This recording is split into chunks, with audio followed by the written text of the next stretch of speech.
877-973-7425. 877-9. Would you spend $525 million? I need to say something that's going to make some of you, and I know it's going to make some of you mad because I put this on social media last night. Way easier candidate to run against in November.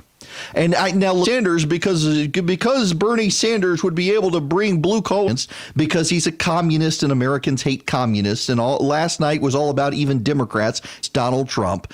Joe Biden will be a more difficult candidate for Donald Trump. Nobody cares about gaffes, and the media is never going to cover Joe Biden more. What they care about is Donald Trump. They either like him or they don't like him. And there are a lot of people who don't like him who will against Donald Trump. Let's just deal with reality. Reality as it is tonight. Because it was unexpected. And not only was Joe Biden is at 25%, he was not expected to be that even in California, Joe Biden is getting a quarter of the vote. Because they intended to rush they intended to rush for all, take massive takeover of government by Democrats nationwide last night, and Elizabeth Warren as well, pretty much kills Medicare for all. New Deal. Joe Biden is no longer beholden to those of us who are conservatives, those of us who are Republicans, those of us who do the far left of their party. We actually should applaud to realize that no Democrat and no member of the media will ever acknowledge mainstream. He's not a mainstream candidate. He's not even a mainstream Republican, but he actually is a fairly mainstream politician. And the Democrats will never concede that, even by my own rules. I do have a level of intellectual honesty here, and it is intellectually honest to say it is a good thing in the Democratic Party last night. Now, there will be those who say Biden to the left. It's true. But voters who saved the Democratic Party from themselves, who saw black voters being the moderates of the party coming. I abhor the idea of the black vote. I genuinely abhor the idea of thinking in terms of classes or races in terms of vote. Everyone is an individual in this country and everyone has an individual vote. But it is fair to note that the overwhelming majority of voters in the black community went with Joe Biden. Also, that they are not typical of your standard Twitterati. It is amazing to see the collapse of Kamala Harris first and Elizabeth Warren second because they obsessed over what people on social media thought. People on social media are largely irrelevant, myself included. I have a massive following on social media, and at least I live in the real world. I've always been amazed at the people who have no encounters with the real world. Their entire ideas, their persona is wrapped up in their social media selves. So I run my website, The Resurgent, and in fact, I got to probably find some new writers. But nonetheless, when I go out and I try to find people to work with in politics and in writing online and things, I try to find people who live in the real world. And what I mean by that is there are people you will encounter who are obsessed with their identity online. And there was a time that I was. You become obsessed with your online identity and what people online are thinking. You become obsessed with your online community. And one of the problems we have in society these days is that we're all building communities who look and think just like us, which is really unrepresentative of the world. That's why so many people more and more don't know anyone outside of their political views. Is when you go online and you're getting involved in line in groups, if you're in politics. Now, for those of you who aren't super politically inclined, and I apologize, we're so far in the weeds with politics right now. But for those of you who aren't super politically inclined, even you have some values and ideas, and you tend to associate with people like that. It becomes your church online. Those of you who are progressive, who are listening, I know you're listening. You go online and you find progressive enclaves. Those of you who are conservative, you go online, you find progressive enclaves. When you start accepting friend invites from people on social media, particularly Facebook, who you don't really know them, but you look and you say, this guy, yeah, he's a Trump supporter. I'll let him in. Or, this guy's a Bernie Sanders supporter. No, we're not going to be friends. And the opposite on the Democratic side. And you build a community that looks exactly like you. And everyone shares the same opinion. And on Twitter, it's even worse. Most Americans do not participate in Twitter. And yet a large number of political people and a large number of reporters do. And so the political people and the reporters on Twitter, they see each other tweeting things, and that forms their worldview where they're not in the real world. I don't mean this boastfully, But I do think it works to my advantage. Increasingly, I find people... Oh, man, this is going to sound really arrogant. Y'all, I got to preface this by saying I don't mean this to sound arrogant. I really don't. But it is relevant, and maybe to some degree it's a trade secret. I should keep my mouth shut here. But here's the thing.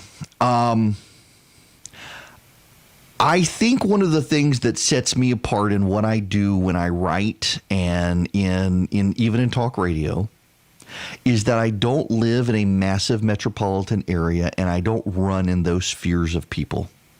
I have friends of mine who get into talk radio and they begin to run around as demi-celebrities with a circle of friends within talk radio and within the conservative movement, and they're heralded as heroes and truth tellers, and that shapes their worldview, and they feed off of each other with red meat, and pretty soon they're echoing a talking point and a spin. They're not really telling you what they think is happening in the world, and frankly, I think some of them lose track of what's happening in the world. Contrast that with, for example, Rush Limbaugh, who I just think the world of him. I'm a huge fan of his. He is a friend, and he spends, even though he lives in Palm Beach, he spends a lot of time interacting with his callers and his listeners and going around the country and talking to people. And so he relates in a way that other people, particularly people who you've never even heard of in conservative talk radio who are just getting started, they don't.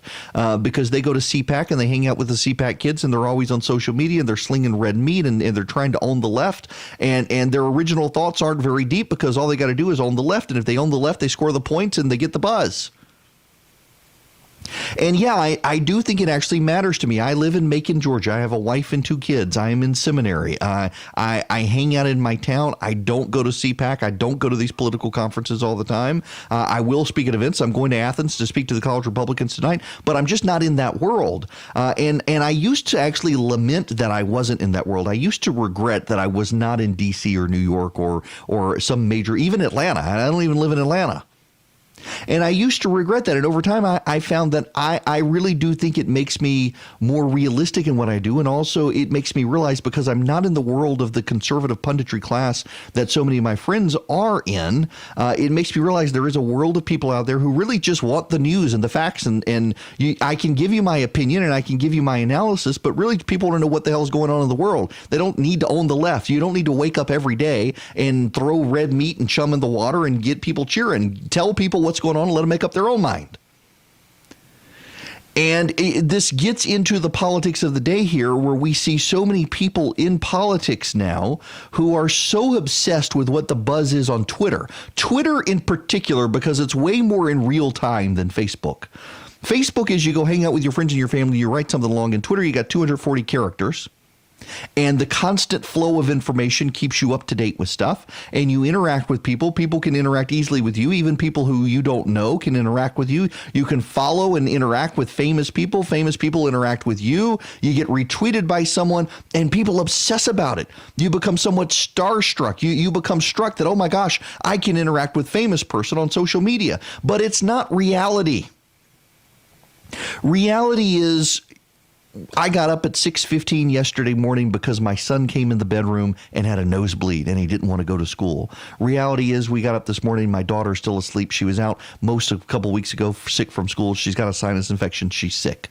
Reality is, my son's got something at church tonight. I wanted to go out to dinner with a friend last night. I had to put it off because I had to help my son do something for church tonight. And then I had to come back because people forgot to tell me I needed to be on radio last night to cover Super Tuesday. Life is messy.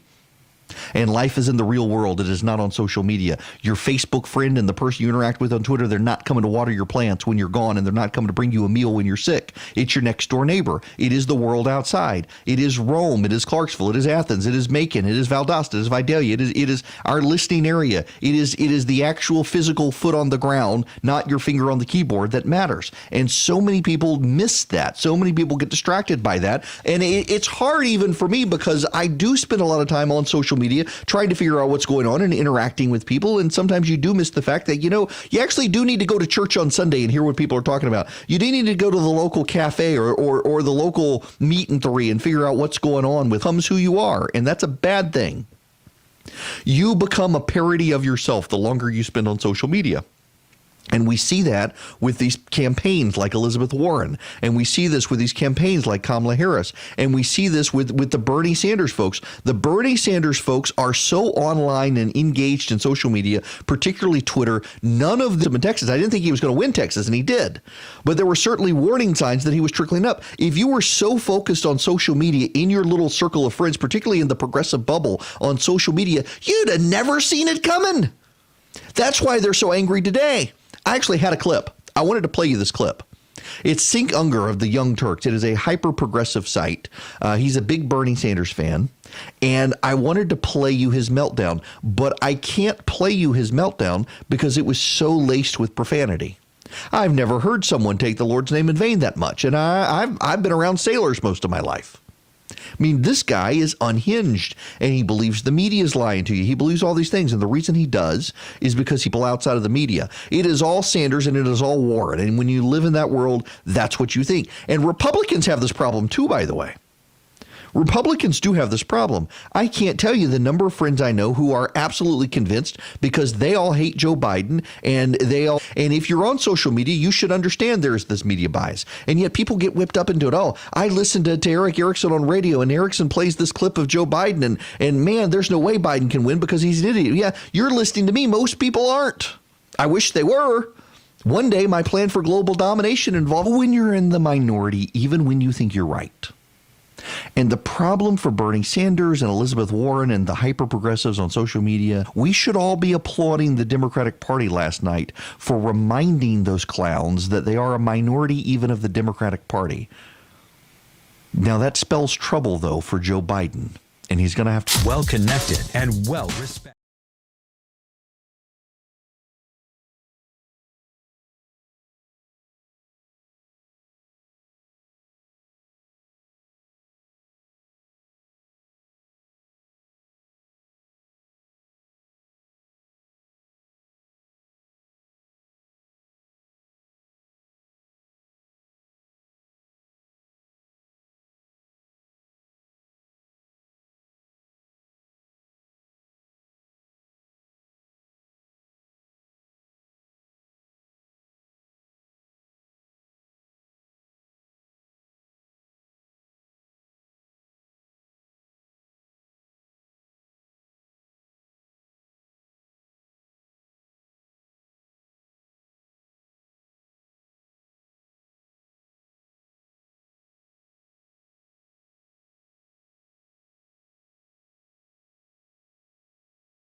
It is Erick Erickson here. The phone number is 877 now. He's kind of caught the tiger by the tail. This is the impressive thing about what Biden did last night. If you really want this in perspective, Joe Biden had not a single campaign staffer in Oklahoma, Minnesota, and Massachusetts. And he won every single one of those states. That's actually... in these states, he had no get out the vote operation in these states. He had no ground game in these states. Nothing here. The progressive base still has to turn out in November for Biden to win. And the media has for years visions within the Republican Party highlighting the crack up of the Republicans, the intra-party civil war of the Republicans, however you want to call it. And the data out there about reporters.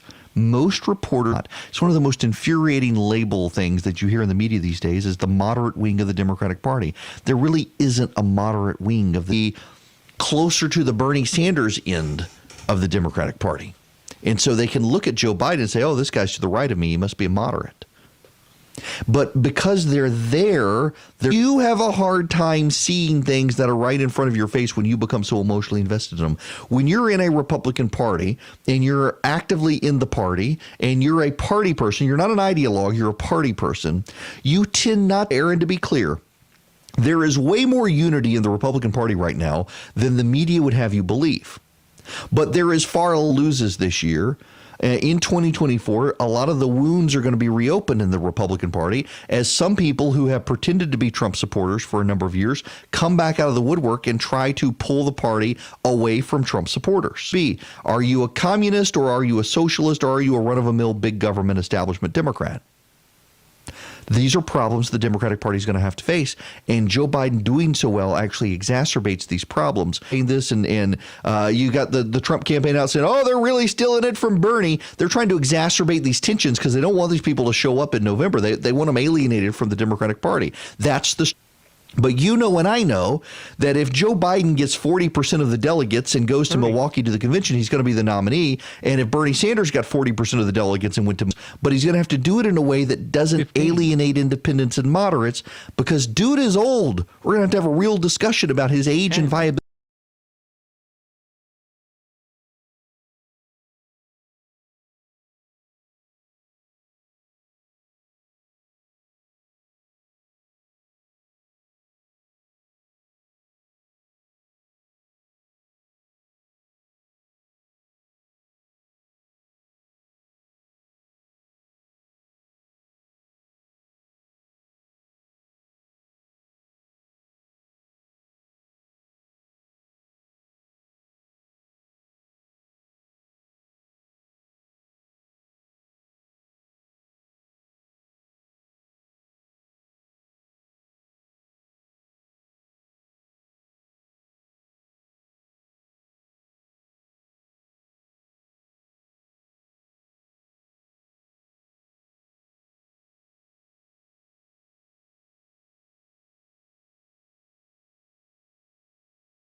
Hello, it is Erick Erickson here, the Erick Erickson Show. The phone number, if you would like to call in and tell me how you would have spent Mike Bloomberg's $700 million.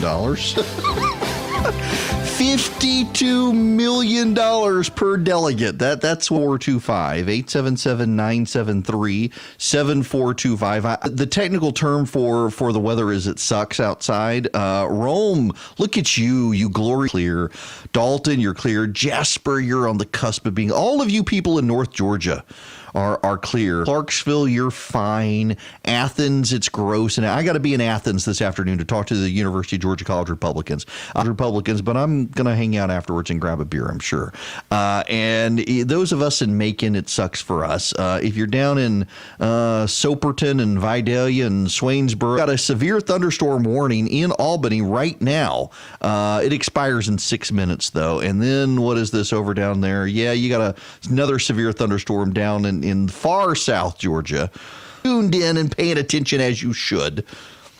This really should be must listening for you every day. Nonetheless, so referred to Super Tuesday as the six state ran the 1-3. I'm sorry, I can't talk this morning. My brain is moving way faster than my mouth, and it's causing me problems. There's so much to talk about this morning. It's just me and you today. But my brain is moving fast. I need to slow down a little bit. Starting to sound like a friend of mine who talks super, super fast on radio. States between Reagan and Ford, but they split them. But it was not an official thing. It just happened.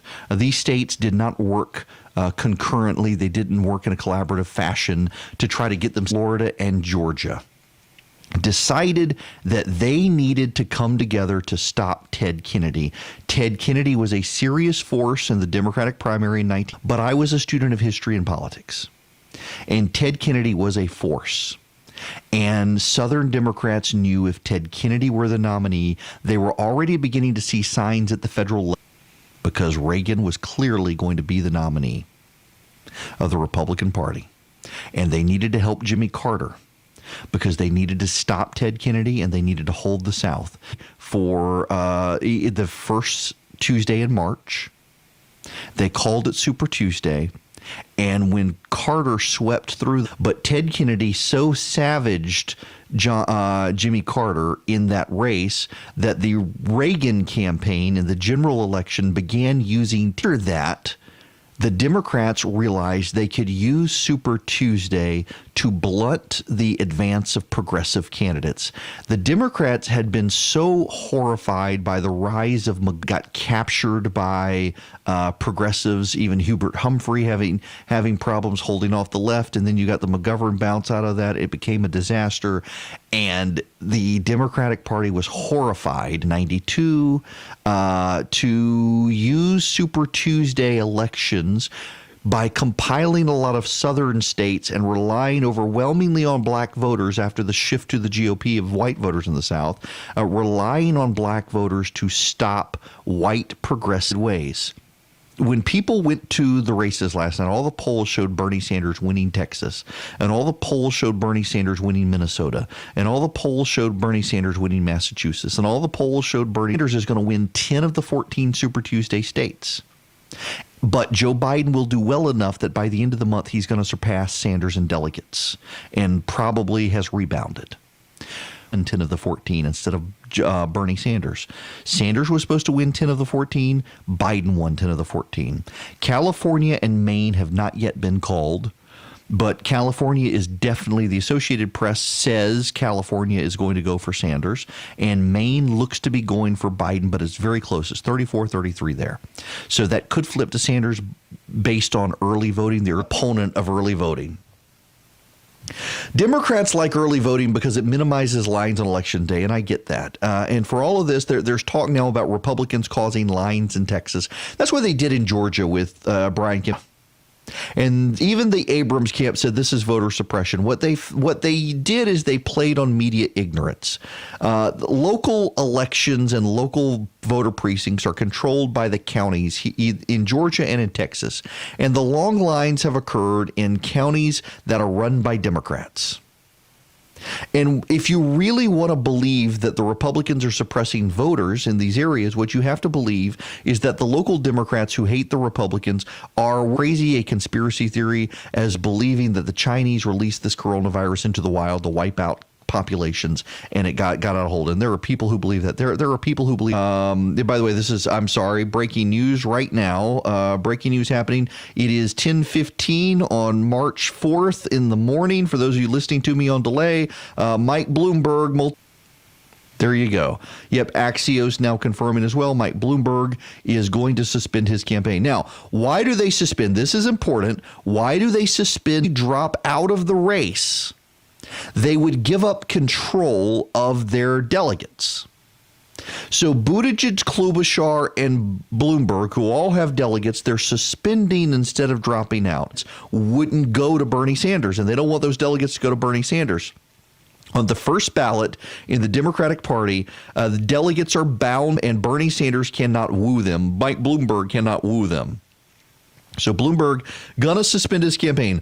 All of that money that I personally, and you know, I said this in the first hour. If you weren't here in the first hour, I said Sanders can call himself a democratic socialist, but the only difference between a democratic socialist and a communist is that he calls himself a democratic socialist this last night. And that's a good thing. But I admit that Bernie Sanders would be easier for Donald Trump to beat. This makes the campaign in November more difficult. But it's a good thing that even the Democrats rejected the commie. And also because, you know, accidents can happen. Also, this does begin more rapidly, the crack up of the Democratic Party. They're going to have to deal with it, crack up of the Democratic Party. But man, Super Tuesday wound up working better than anyone expected it to work. Super Tuesday for Bernie Sanders, so the super delegates can't vote in the first round. It doesn't matter at this point. It looks like Joe Biden is going to get now a majority or I would say no more debates, because it's clear the people don't care about his gaffes, but it's also clear if he gets on a debate stage, it gives all sorts of added fodder.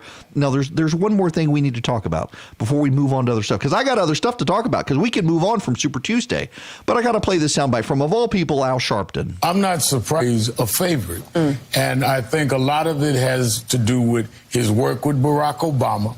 But I think a lot of it was also accelerated by what happened in South Carolina. Surge of young voters has not happened so far. The night is early. And the turnout seems to be more Biden in the states that we've seen than we've seen of Sanders.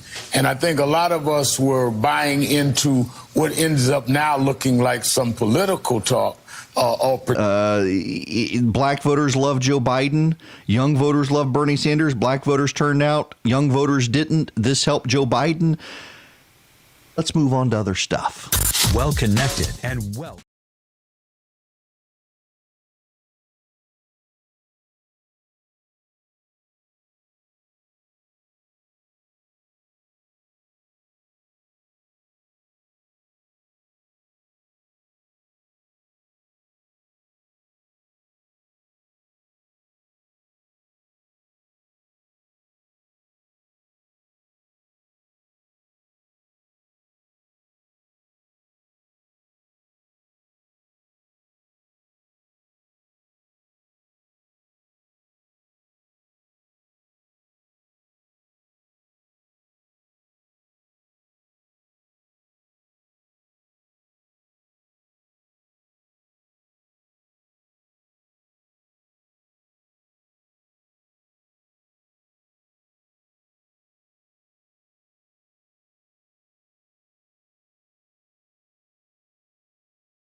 Bloomberg is out. That actually makes me laugh.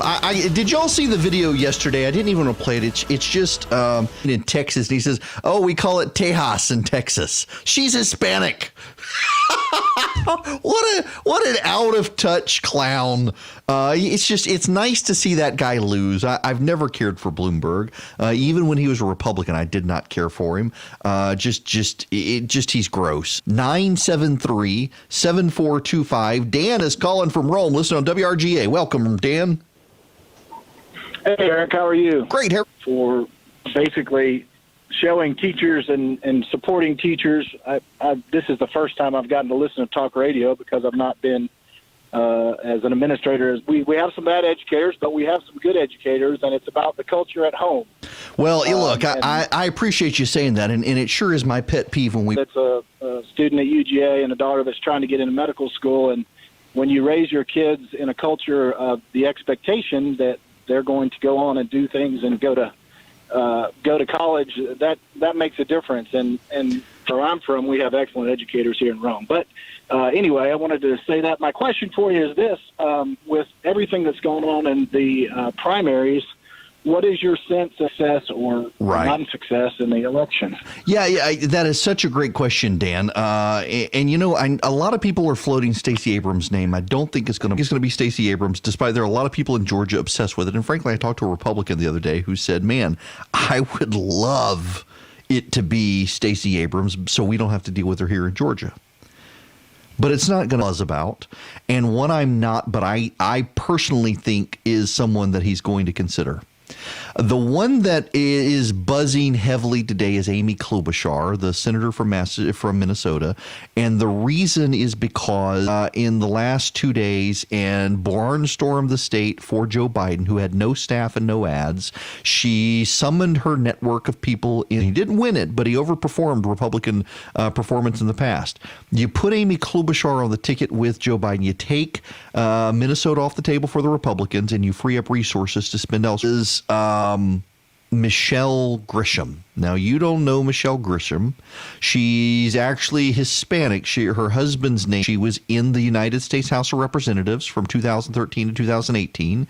She became the first Democratic woman elected governor of the United States, except I don't think that's actually right because Susana Martinez, Democrat. Yeah. She's not the first, but she was the Secretary of Health of New Mexico. She was a county commissioner. She was in Congress. She's now not do as well with Hispanic voters as he should have done. They went with Bernie Sanders, particularly in the border counties in Texas. He brings progressives in because she is progressive. That brings voters into the Democratic Party in a way maybe Amy Klobuchar. I think he's going to have to pick a woman. It's going to be interesting to figure out who he goes with.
Well, there's some more breaking news we need to engage with here. This is actually very big news in the state of Georgia. Nikki Haley will be endorsing Kelly Loeffler's campaign for the U.S. Senate.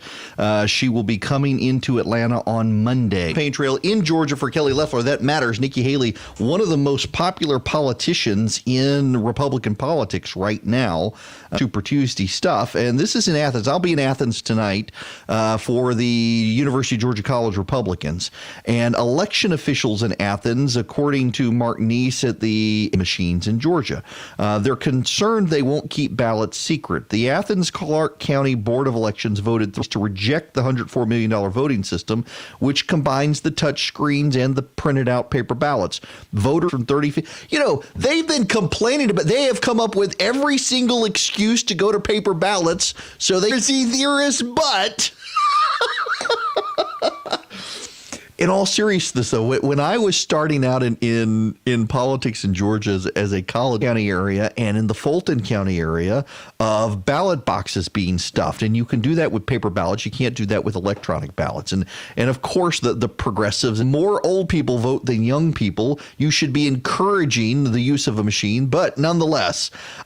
So the board has cited a provision of the Georgia Constitution that requires a secret ballot. Every county use a uniform statewide voting system. Election Board Chairman Jesse Evans says the new voting system can't comply with legally permitted to use an electronic ballot marker that does not prevent voting in absolute secrecy so that no person can see or know each other. That the Secretary of State's office can protect ballot secrecy by actually turning the ballots to face the wall. When you go in these days, I vote in Middle Georgia, voted at church, and they put the machines in a hallway.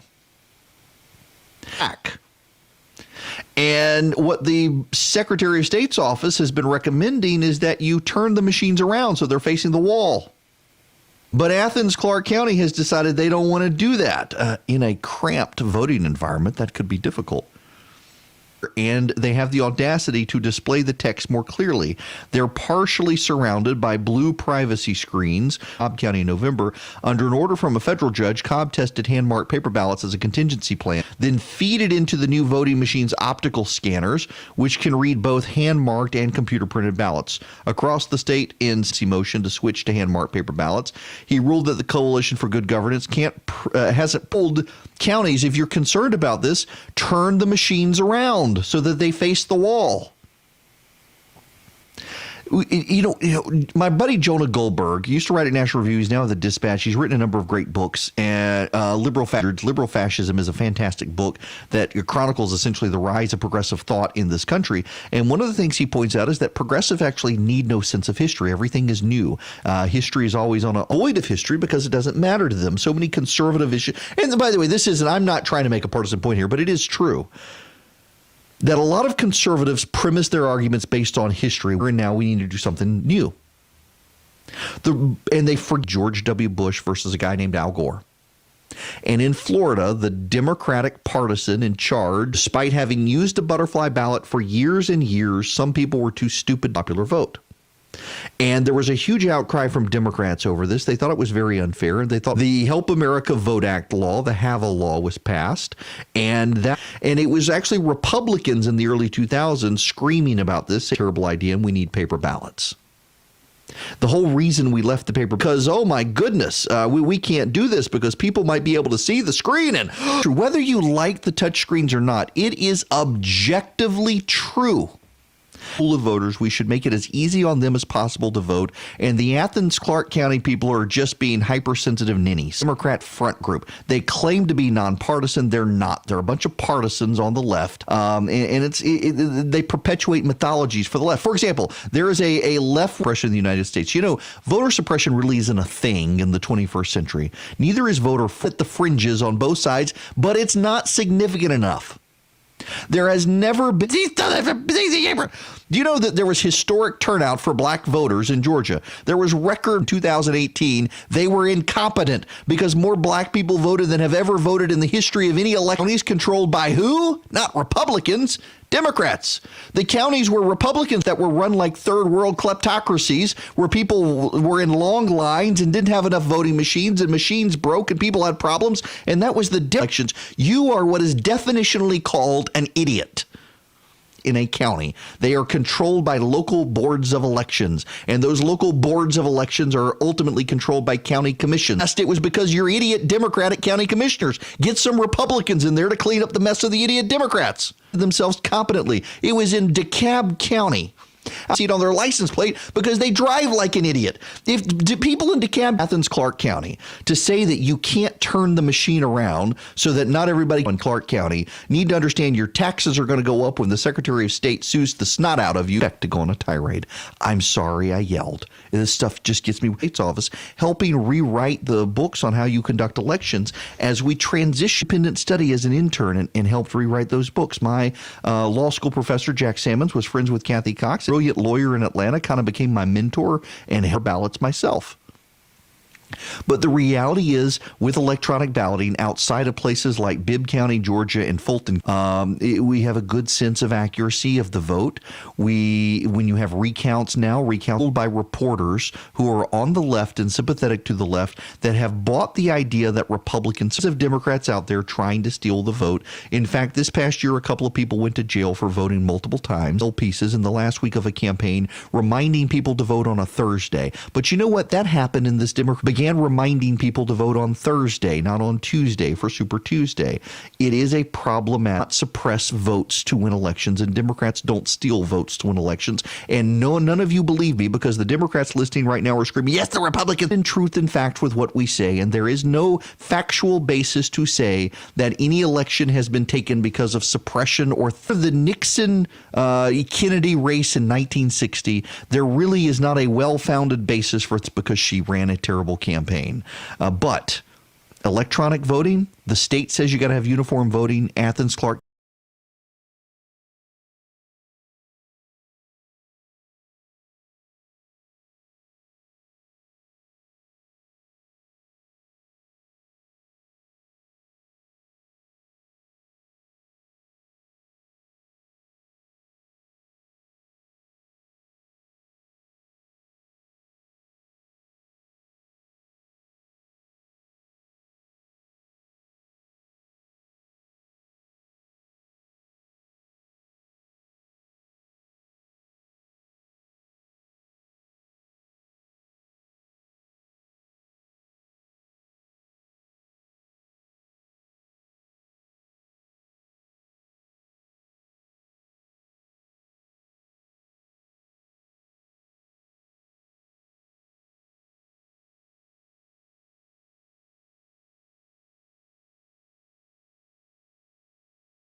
To 33777 now. On issue, Joan, welcome. Tonight, we took a group of people, Board of Elections, last night. No one would second the motion against the county attorney's advice, push an agenda. It's to push an agenda. And this is an interruption and a preference right now that they're voting for. So, Clark County, it is for an agenda that is being pushed and has been being pushed for quite some time. And I've been watching the polls. So it's an agenda being pushed, and a petition is being. And your civic obligation, seeking the welfare of the city in which you live. They can quote the state constitution ensuring a secret ballot is rearrange how you display the into an elections booth in Georgia, into a precinct where you turn them around so they're facing the wall. You give people a little space to walk back there and vote. And guess what? People can't see the screen. That's kind of a no-brainer. This seems like a convenient excuse for the Athens-Clarke County Board of Elections. 877-97-ERIC, 877-973-7425 is the phone number. We do need to talk about it a little bit. But yeah, the coronavirus. There's right now is up 448 points. The NASDAQ yesterday about the Federal Reserve at a time on FISA. Doug Collins is out, pretty aggressive on the issue of FISA. And want to play some audio from Doug Collins on this. But right now, here's the president talking about the rate cut from the Federal Reserve yesterday. I would say that the Fed funds rate, the rate, as you would call it, is too high. It should be eased down so that we're competitive. Look, we have the greatest country in the world, but we have a Fed that doesn't agree with that. I disagree with them. I can't win. People panicked yesterday because the Fed dropped the rate. That all in the AJC. Y'all know my criticisms, but there's some interesting data. And I talked to Bill Heath, the author of Senate. They don't like 350.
If you want to be a part of the program, 877-97-ERIC, 877-973-7425. Mike Bloomberg, he won in American Samoa.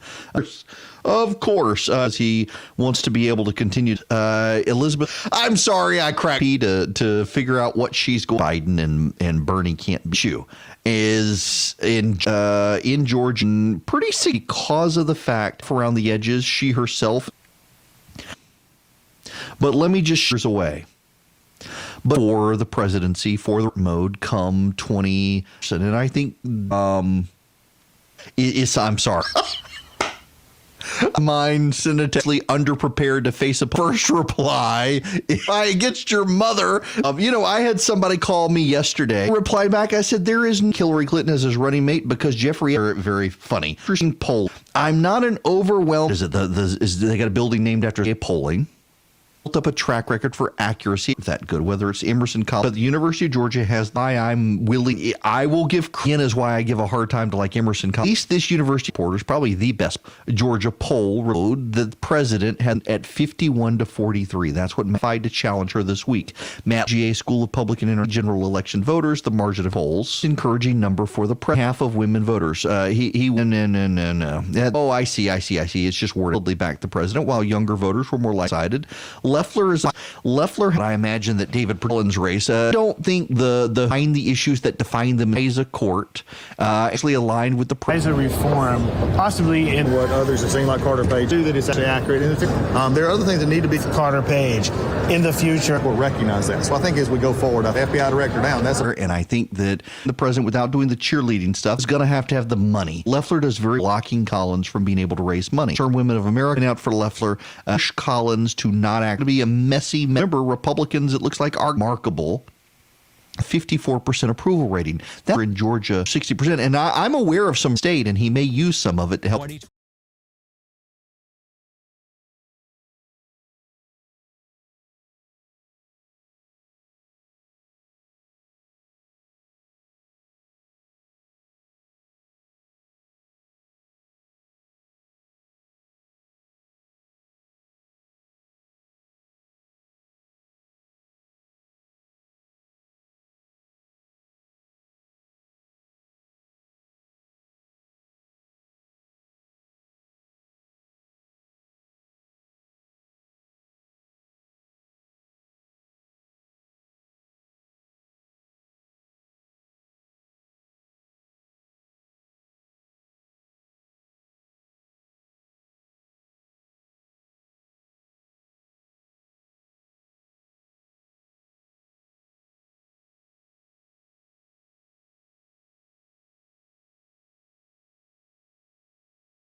if you want to know. You're on Friday, Vice President virus, and we'll get to that. Talk about we go to a PCA church. As you know, in the Baptist church, infant baptisms do infant baptism, covenant family, and 8-day-old children.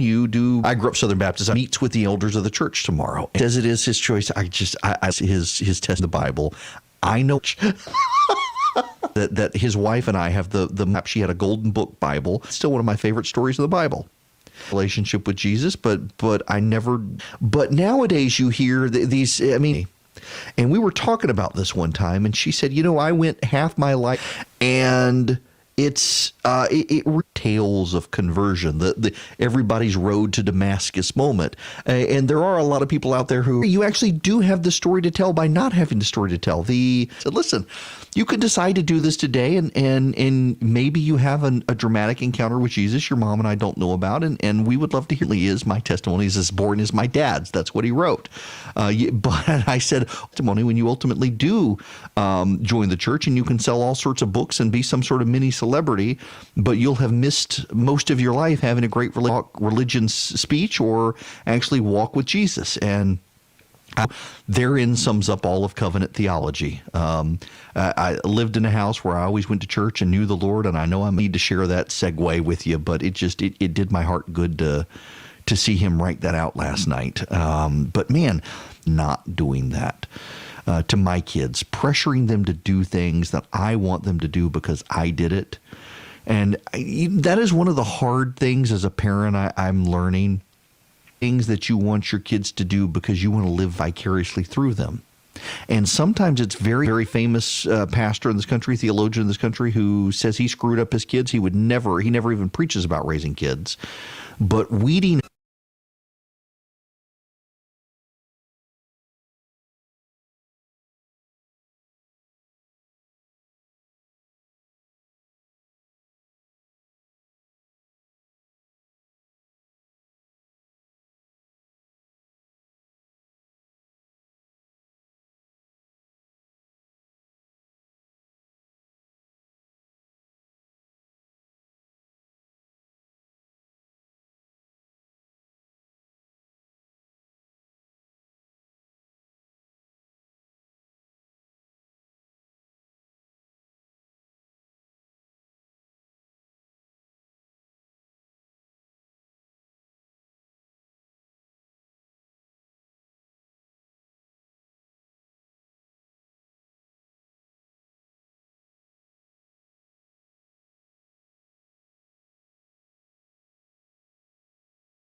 let's move on from the raw politics of the day. I do want to spend a moment about Bill Heath's legislation.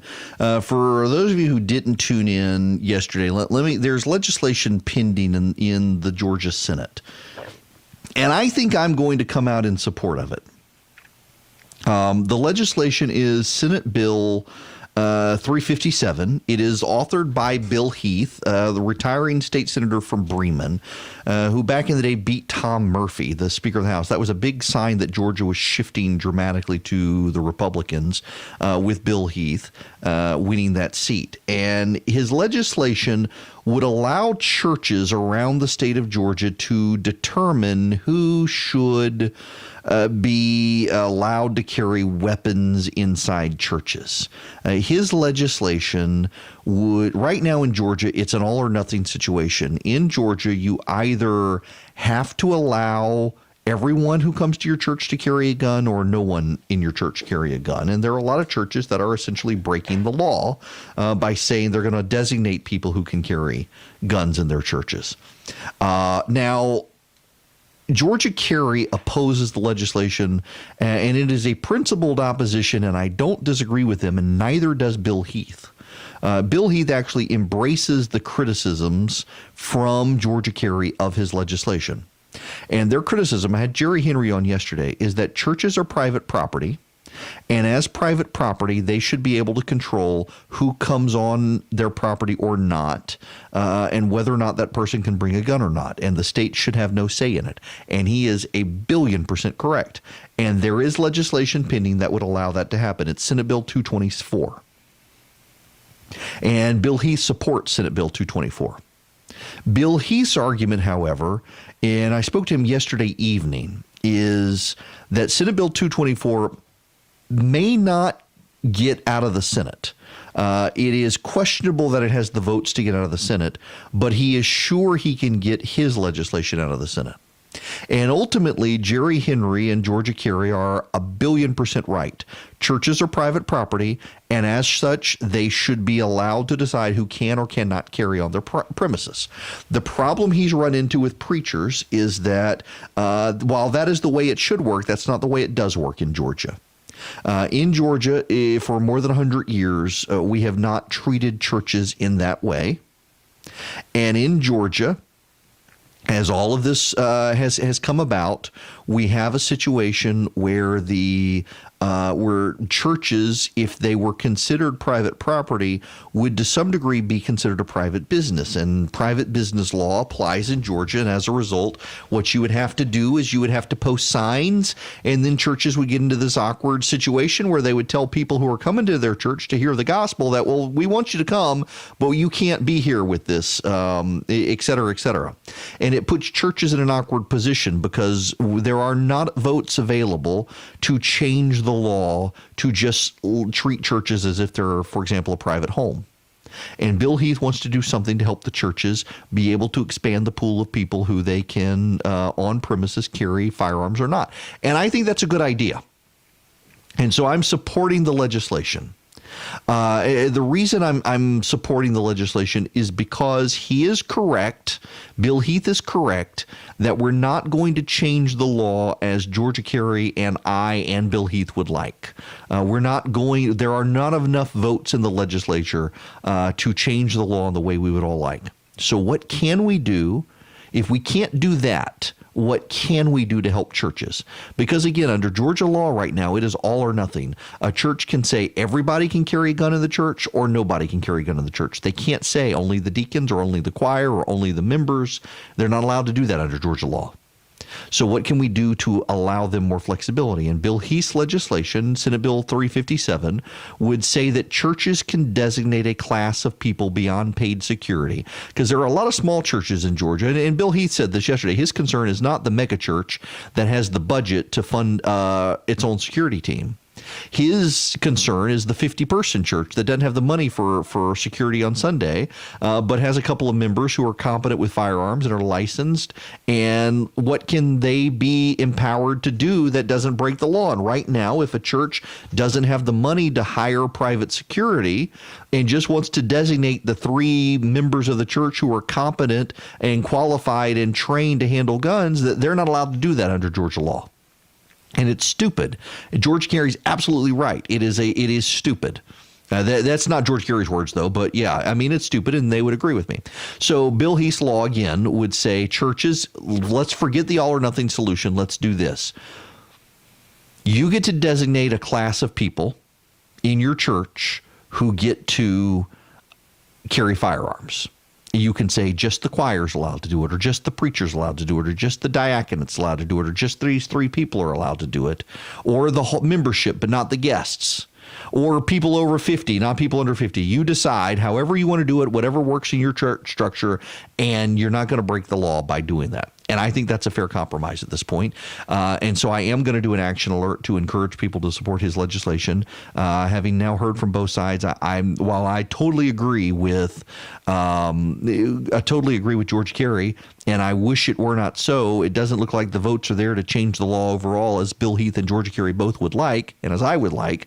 So let's go with Bill Heath's legislation. And so I would encourage you to text the word Army to 33777 so that we can focus on this issue and get an action alert up and going for people who want to reach out to their member of the state Senate or the state House and say, support Senate Bill 357, allow churches greater flexibility.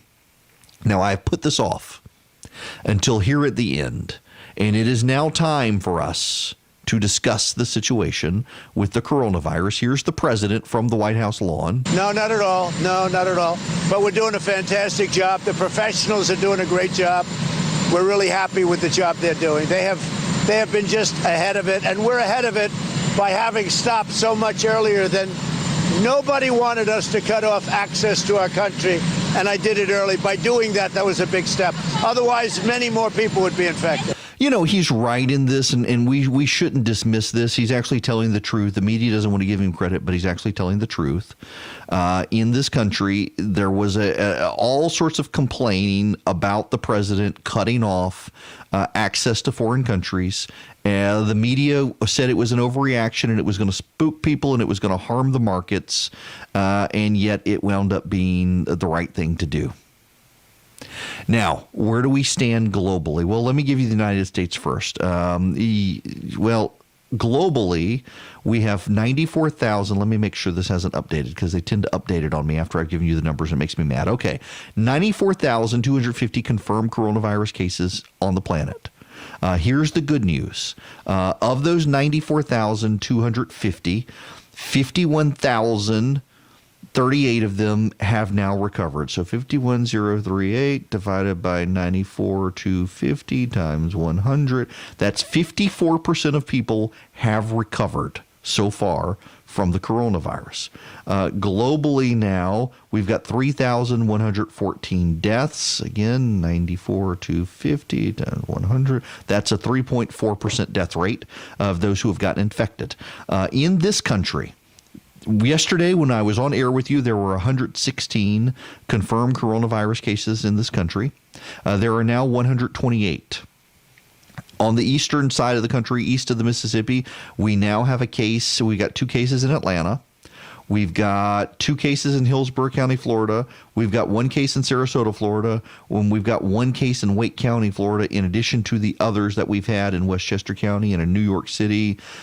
We've got 9 deaths. All of the deaths come from Washington State. In fact, there's actually an article out there today, I believe, in the Daily Beast on the disastrous handling of the coronavirus in Seattle. And a lot of it, have you noticed that I don't mean to make a bad political point here. I really don't mean to, but it's going to come across that way.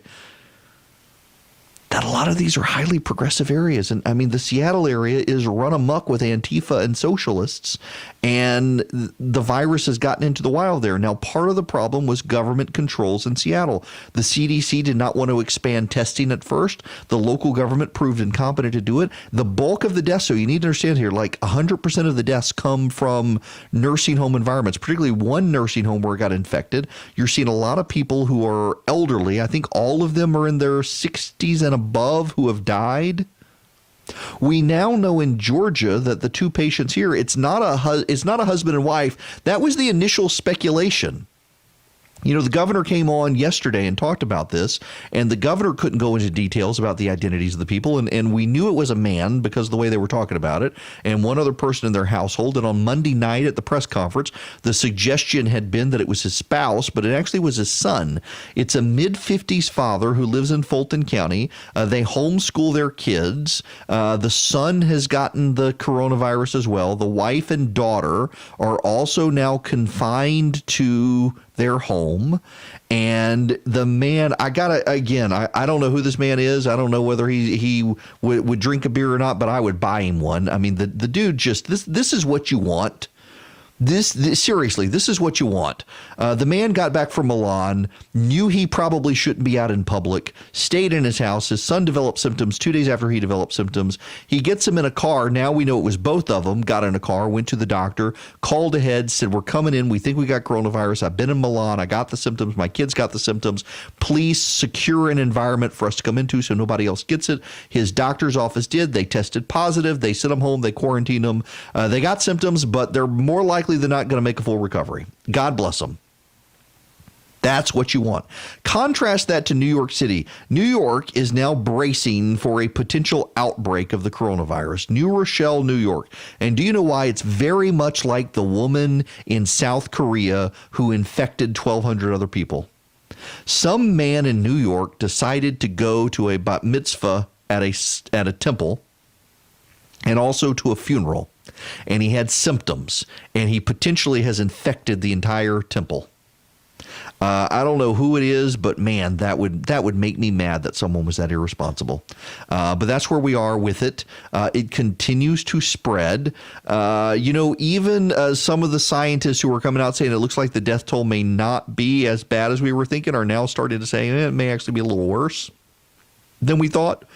So, again, don't overreact. In Georgia now, if you go to a Kroger and try to buy hand sanitizer, they're going to limit the number of hand sanitizer pumps you can buy because people are selling out. Washing your hands and hand sanitizer is actually the best way to fight this. It does you no good at all, and let me just reiterate this. It does no good at all for you to cover your mouth with a mask if you don't have the virus. If you do not have the virus, the mask is not going to save you. The mask is for sick people who may spread the virus. The mask is not for healthy people who don't want to get the virus. In fact, statistically speaking, you wear the mask and you're healthy, you increase your odds of getting it because the virus can live on the outside of the mask. And when you take your mask off and it gets on your hand, if you don't immediately wash your hand, you're going to get the virus. So don't be going out and buying up painter's masks and the like to try to spare yourself the virus. Those are for the sick people. All that being said, the odds of any of you listening right now getting the coronavirus is actually pretty small. There's no reason to panic. If you do get the coronavirus, the odds of you surviving are actually incredibly significant. I had a buddy of mine last night say, what do I tell my kids? And my kids are starting to freak out. They're hearing about it in the news. Here's what you tell your kids. There has not been any person under the age of 30 to die from this disease. No one under the age of 30 has died. Between the age of 30 and the age of 60, the only people who have died are people who had pre-existing bad health conditions. Over the age of 60, if you get in the hospital, you got a 50-50 shot. But under the age of 50, you're going to be okay. And if you're over the age of 50 and you're even over the age of 60 and you're in good health, the odds are this is just going to be like the flu. The president's getting blown up from people saying you get a flu vaccine. That they're implying what the president said is the flu vaccine will keep you safe from the coronavirus. That's not what he was saying if you listen to him in context. What the president was saying is that the flu is going around as well, and it would be very good of you to get your flu vaccine because some of the initial symptoms are the same between the two. And if you get the flu vaccine, you will be able to spare yourself getting the flu and the coronavirus together. If you go to a hospital with the coronavirus, the flu is so rampant right now in the United States, the odds are you could pick up the flu in addition to coronavirus, and then you pretty much are dead. So get your flu vaccine if you can. Now, I realize there are people who say, I actually get sick from the flu vaccine. I'm one of those people, and I realize every doctor always tells me, no, you don't get the flu from the flu vaccine. What happens is you come into contact with people. No, that's not what I'm talking about. For about 24 to 48 hours after I get the flu vaccine, without fail, my throat gets sore and I feel bad, and then it goes away. And it don't tell me it's psychosomatic. It has lasted my entire adult life. And for the longest time, I really believed I was getting the flu when I got the flu shot. And finally, as I got older and I got a good doctor, he explained to me that some people do have a reaction to the flu vaccine and it goes away. And it's not you actually getting the flu. And I am one of those people. And I get the flu vaccine because a couple of years ago, I didn't get the flu vaccine and I got the flu and it was horrible. It was horrible. And even this year, you can get the flu vaccine and get the flu. I know people who have. My wife last year got the flu, tested negative for it, but all the doctors say she got it. She had the flu vaccine, which is one reason they think she might have tested negative for it, even though they're sure she had it. But it could have been a far worse flu. So even if you get the flu and you've got the flu vaccine, you're not going to get it as bad as other people have. But my goodness, get out there, get your flu vaccine if you can, if you should, if your doctor recommends it, and just wash your hands. It sounds so dumb, but wash your hands. I read a book a while back of historians. I shouldn't say it was a book. It was a long article of historians and scientists. If you could go back 500 years, if you could go back 500 years and talk to people and tell them one thing to dramatically improve their lifespan, what would you tell them? Do you know what the overwhelming answer was from scientists and historians? Wash your hands with soap. I wish I was making that up. It sounds dumb. It really does sound dumb to say. But washing your hands with soap, even 500 years ago, they did have soap products. They were lye. They could scald your hands. They weren't great, but they could disinfect your hands. Wash your hands with soap. That was the number one advice. Do you know what the number two advice was? This is actually really interesting. The number two advice, go back 500 years. And what is the number one piece of advice you would give to people to expand their lifespan? Number one piece of advice was wash your hands with soap. The number two piece of advice, boil water for 5 minutes before consuming it. Clean water and cleanliness. The number one and the number two answers to save people's lives. And that applies today just like it did 500 years ago. There's no reason to panic. Just be a clean person. I really do like his opinion on things.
You can't now because we've turned off the phone lines because it's the end of the day and or the end of the show, and there's no reason. This story. Oh my goodness gracious! This is making national news. The particular source I've got here is the New York Daily News. A company featured in a Target ad meant to empower girls in the black community has been subjected to a surge of reviews labeling it racist. On Monday, a wave of online criticism was leveled at the Honey Pot Company, a line of feminine hygiene products founded by Beatrice Dixon that Target spotlighted in a commercial. In the ad, Founders We Believe In, the Honey Pot, Dixon, a black entrepreneur, remarked that Target invested in her really changed my life. The reason why is so important for Honey Pot to do well is so the next black girl that comes up with a great idea, she can have a better opportunity. That means a lot to me. And now trolls are coming after the Honey Pot, including one person who started a Trustpilot thread, boycott the Honey Pot Company and Target.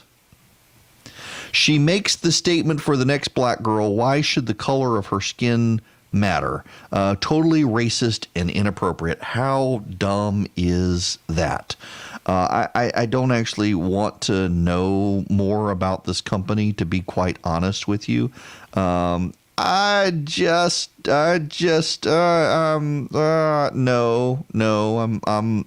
looking at the website. No, I think I'm gonna pass on that, but it is interesting that Target wants to inspire young black women to get involved and to show that they too can become entrepreneurs. And now people are coming after Target and this poor lady, targeting her, attacking her for being part of the ad. But there's another thing here as well. These are all a bunch of people on social media who are blowing up this company and this woman. It's outrageous to me that they would call a black small businesswoman a racist for starting a business and attacking her because she wants to empower other young black women.